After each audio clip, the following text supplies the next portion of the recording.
In every chapter of American history, heroes have risen, not for glory but for duty. From the trenches of World War I to the deserts of the Middle East, their stories echo through time. This is their legacy. This is legacy of honor.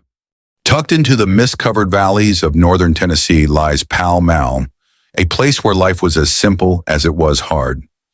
In this remote corner of Appalachia, Alvin Cullum York was born on December 13, 1887.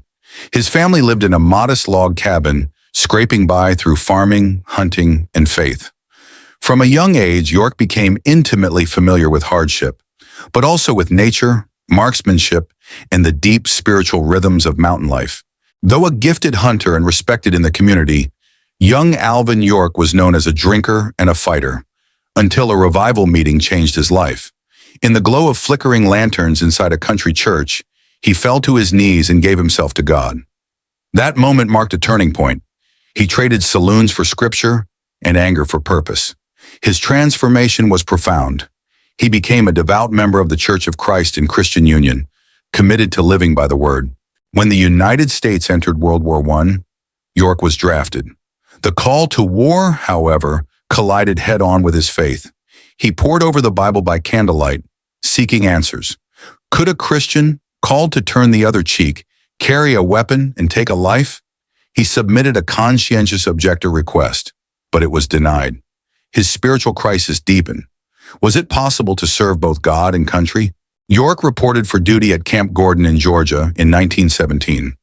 Although reluctant, he became a standout among his fellow recruits.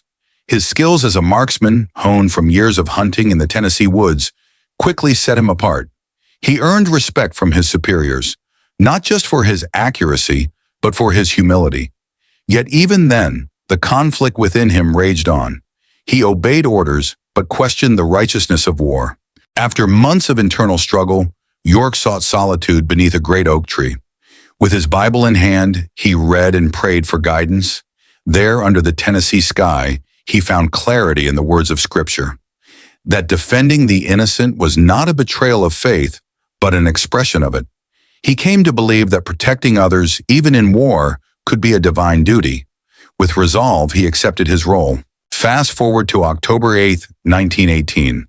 The Meuse-Argonne offensive. The forest was thick with fog and tension. York's unit, part of the 82nd Division, was ordered to take out a heavily fortified German position. The terrain was muddy, tangled with wire and trees shattered by artillery. German machine guns roared from the hills. Soldiers fell. The mission was failing, and the enemy's firepower seemed impossible to break. As bullets cut through the air, York and a small group of men advanced behind enemy lines. It was chaos. Officers were killed, men wounded. Suddenly, leadership fell to Corporal York. He rallied the survivors and moved forward with a quiet determination. Under relentless fire, they flanked the enemy position. York at the front, calm and collected amid the storm.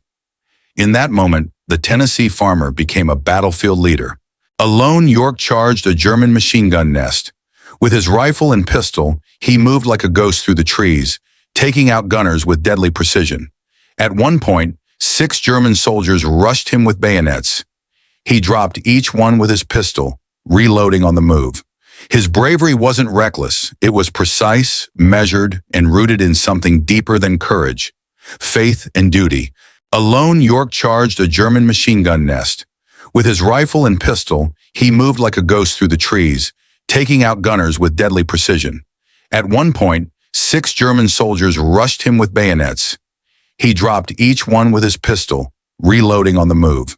His bravery wasn't reckless. It was precise, measured, and rooted in something deeper than courage, faith and duty. York's assault broke the German defenses. In the aftermath, a stunned German officer surrendered, and then another, and another. One by one, over 100 enemy soldiers laid down their arms. With just a handful of men at his side, York had captured an entire company. It was one of the most extraordinary feats of individual heroism in the history of warfare. York led 132 German prisoners back through no man's land, navigating sniper fire and artillery blast with calm resolve. When asked how he did it, he simply replied, "I had to. They were shooting at my men." There was no boastfulness, no bravado, just quiet, matter-of-fact bravery, the kind that defines true heroes. Even after the battle was won, York stayed behind to help the wounded, both American and German. He offered water, whispered prayers, and carried the injured to safety. For York, valor wasn't about killing, it was about protecting life wherever he could. In the wreckage of war, he held fast to his humanity. In 1919, Alvin York was awarded the Medal of Honor by General John J. Pershing.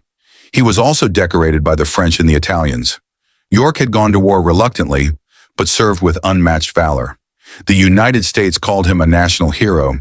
Headlines proclaimed him the greatest soldier of the war. But York remained humble. He insisted the glory belonged to God. York believed that selling his story for profit would cheapen the sacrifice of those who never came home. He refused endorsements, declined political office, and walked away from wealth. He once said, "I wasn't trying to be a hero, I was just trying to do my duty." In a world chasing celebrity, York chose integrity. Shortly after returning from war, York married Gracie Williams, the woman who had waited faithfully for his return.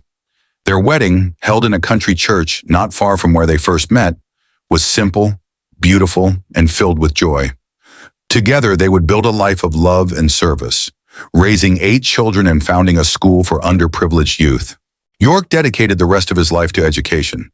He believed ignorance was the root of war, and that teaching children the values of honor, faith, and citizenship could change the world. In small classrooms and community halls, he taught not with books, but with example, showing that true strength lies in compassion and conviction. York returned to his roots, working the land he loved. With calloused hands and quiet pride, he tilled the soil, taught his children to hunt, and passed on the same values that had shaped him. He never considered himself special, just a father, a farmer, and a man doing his best. In 1941, director Howard Hawks and actor Gary Cooper visited York to discuss making a movie about his life. York agreed, but only after being assured the film would reflect his values. The movie Sergeant York became a box office hit and won Cooper an Academy Award. But York took no money for himself. All proceeds went to charity. When the Second World War erupted, York put his uniform back on, this time to rally the American people. He traveled the country raising money through war bonds, urging unity and sacrifice. Though older and slowed by illness, his voice still inspired. He stood once more for service, proving that duty has no age limit. Alvin C. York passed away on September 2nd, 1964. At his funeral, soldiers saluted, flags flew at half-staff, and the hills of Tennessee echoed with silence. He was buried in his hometown, not far from where he was born. A stone now marks his grave, but his legacy lives on. In every act of courage, every soldier who serves with honor, the spirit of Sergeant York endures. He was a reluctant warrior, a humble man, a servant of faith and country. In a world that often forgets its heroes, we remember Alvin C. York, not because he sought glory, but because he answered the call. This is the legacy of honor,